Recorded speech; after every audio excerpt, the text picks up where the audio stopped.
Hello guys, आज आपके लिए मैं कैनन का एक नया लेंस लॉन्च हुआ है उसके बारे में बताऊंगा। 100-300 f2.8 कांस्टेंट बहुत ही बड़ा लेंस है क्योंकि इस रेंज का लेंस पहले कभी नहीं आया था। हम लोग 70-200 2.8 तो बहुत बार यूज़ करते हैं, 300 2.8 भी हम यूज़ करते हैं, लेकिन जूम में 70-200 की तरह ही 100-300 f2.8 ये बहुत ही हाई पावर लेंस है, बहुत काम का लेंस है। मेरे ख्याल से अगर इस रेंज को उन्होंने कांस्टेंट 2.8 अपर्चर के साथ निकाला है तो इसका प्राइस भी कम से कम $10,000 का रहेगा, क्योंकि ये लेंस बनाने के लिए जो एलिमेंट्स इसके अंदर यूज़ में आते हैं और इसके कांस्टेंट पावर को मेंटेन करने के लिए जो भी इसके अंदर स्ट्रगल करनी पड़ती है बहुत महंगी रहती है। ये लेंस आपको मिररलेस कैमरास के लिए ही अवेलेबल है। इसका मतलब ये RF लेंस है और सच देखा जाए तो RF टेक्नोलॉजी के वजह से ही ये पॉसिबल हुआ है, क्योंकि EF लेंसेस में आपको बीच में कैमरा के मिरर होने के कारण उस आखिरी एलिमेंट जो लेंस का होता है उसका और सेंसर के बीच का डिस्टेंस थोड़ा सा दूर हो जाता है। लेकिन RF जितने भी लेंसेस हैं उसका आखिरी एलिमेंट और मिररलेस कैमरास का सेंसर के बीच का गैप बहुत कम होता है, जिसके कारण लास्ट एलिमेंट जो RF लेंसेस के होते हैं उसके साइज़ में थोड़े से बड़े होते हैं और ये जो बड़े होने के कारण ही हाई पावर लेंसेस को बहुत सपोर्ट करता है और उसी के कारण ये 2.8 100-300 बनाना पॉसिबल हुआ है। स्पेशली इस लेंस के बारे में अगर मैं बताना चाहता हूँ तो इन्होंने जितना भी बेस्ट पॉसिबल टेक्नोलॉजी इसको इस्तेमाल करना है किया है, जैसे कि एक फ्लोराइड एलिमेंट उसमें डाला है और जो अल्ट्रा लो डिस्पर्शन के ग्लासेस जो रहते हैं वो भी 4 डाले हैं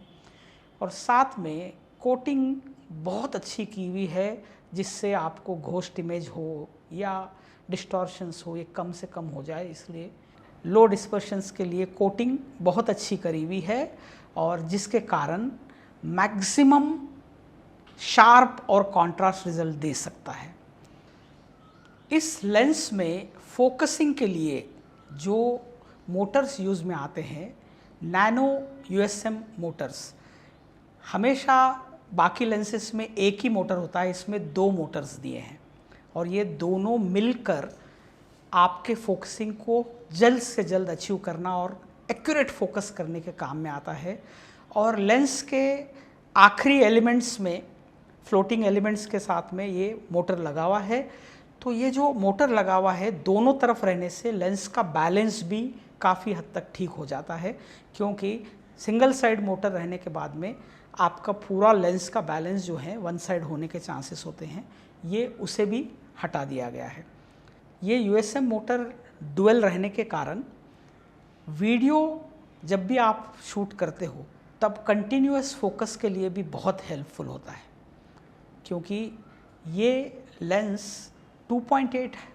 हाई पावर का है। तो आप सोचिए कि lowest depth of field 300 mm के ऊपर मिलता है और उस समय पे भी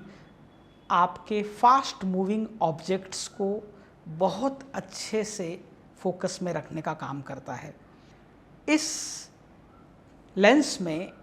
इमेज स्टेबलाइज़र भी है जो लगभग 5.5 स्टॉप्स का आपको बेनिफिट देता है। अगर आप कैमरा के अंदर का 5 एक्सिस इमेज स्टेबलाइज़र के कॉम्बिनेशन में अगर यूज़ करते हो तो 6 स्टॉप का फ़ायदा भी ये करता है आपका। अगर आप स्टेबल की बात करें, हैंडहेल्ड आप कुछ लेते हो तो 6 स्टॉप की आपको शटर स्पीड कम करने के बाद में भी शेकी इफेक्ट नहीं आता है। तो ये जो लेंस है इस पर 1.4 टेलीकन्वर्टर और 2x टेलीकन्वर्टर दोनों भी कॉम्पिटेबल है और आप जब टेलीकन्वर्टर लगाते हो तो एक स्टॉप का आपका अपर्चर लॉस होता है। जैसे कि आप 2.8 का जो हाईएस्ट पावर है 1.4 टेली कन्वर्टर के साथ में f4 हो जाएगा। अगर आप 2x टेली कन्वर्टर लगाते हो तो 5.6 हो जाएगा। लेकिन ये लेंस दोनों टेली कन्वर्टर्स को सपोर्ट करता है, जिसके वजह से इस लेंस से आप आराम से वाइल्ड लाइफ की भी फोटोग्राफी कर सकते हो,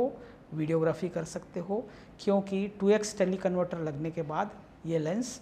200-600 mm हो जाता है। और ये लेंस की खासियत ये है कि आगे इसे एक कंट्रोल रिंग भी दिया है, जिस कंट्रोल रिंग को आप कस्टमाइज़ कर सकते हो शटर स्पीड बदलने के लिए, अपर्चर बदलने के लिए, ISO बदलने के लिए, तो ये कस्टमाइज़ भी कर सकते हो। तो मोस्टली जब हम कैमरा होल्ड करते हैं तो जो अपने सामने के 2 फिंगर्स है उसी जगह में फोकस, जूम और ये कंट्रोल रिंग तीनों भी आपको कंट्रोल करने आता है। इस लेंस की खासियत एक और है कि लेंस के बैक साइड में आपको प्री फोकस सेट के लिए जो स्विचेस देना है वो भी दिया है। आगे तो है ही, लेकिन पीछे भी प्री फोकस सेट के लिए एक स्विचेस दिए हैं। अगर आप कहीं दूसरे जगह में पलट के शूट कर रहे हो, पहले से एक फोकस सेट कर लिया है, तुरंत आप वहाँ आके उसे दबा दोगे तो डायरेक्ट फोकस हो जाएगा, सर्च करते नहीं बैठेगा। ये मोस्टली ट्राइपॉड पे लगाकर जब हम शूट करते हैं वाइल्ड लाइफ में वगैरह, स्पेशली बर्ड्स की, तब ये बहुत काम में आता है। तो ये लेंस हाई पावर रहने के वजह से इवेंट फोटोग्राफी, वेडिंग स्पेशली, और म्यूज़िक शोज़ हो गए, प्लेज हो गए, इंडोर के स्पोर्ट्स हो गए, तो ये सब के लिए बहुत काम का है, क्योंकि 2.8 अपर्चर रहने के कारण 300 mm से दूर से भी आप कई क्लोजअप्स ले सकते हो और बिना डिस्टर्ब किए, और ये बहुत ही अच्छा कॉम्बिनेशन बन सकता है। इस लेंस का वजन जो है 300 mm 2.8 लेंस से भी थोड़ा ज़्यादा है। जो EF लेंस आता था पहले 300 mm का 2.8 का, वो लगभग 5.6 पाउंड्स का है, ये 5.8 पाउंड्स का है। अगर ये लेंस हुड वगैरह के साथ में लगभग 6 पाउंड का जा सकता है। तो आप इसके वेट के वजह से अगर आप सोचते हो कि लेंस बदलना है तो ये थोड़ा सा ड्रॉबैक लगता है, लेकिन यहाँ पर आपको जूम का रेंज मिल रहा है, और इसका वज़न इसलिए बढ़ता है क्योंकि 300 mm फिक्स 2.8 पावर के साथ अगर दे रहे हैं तो इसमें ग्लास एलिमेंट्स की संख्या बढ़ जाती है, और टेली लेंसेस में ग्लास लेंसेस की संख्या कम होती है। तो बट नेचुरल है, आपको अगर रेंज ऑफ जूम लेना है तो थोड़ा सैक्रिफाइस करना पड़ता है। तो इसमें वज़न की बात है, ज़्यादा उसमें फ़र्क नहीं पड़ता है, क्योंकि इसमें 2x लगा के 600 mm भी बना सकते हो, तो 600 mm का वज़न बहुत ज़्यादा होता है, तो उससे बेटर ये कभी भी लगता है। तो ये लेंस जो है महंगा है, लेकिन बहुत अच्छे फीचर्स के साथ अवेलेबल है। होप ये लेंस आपको कभी ख़रीदने की इच्छा होती है तो ये इन्फॉर्मेशन बहुत काम में आएगा, और ऐसे वीडियोस के लिए आप द फोकल चैनल देखते रहिए। Thank you very much.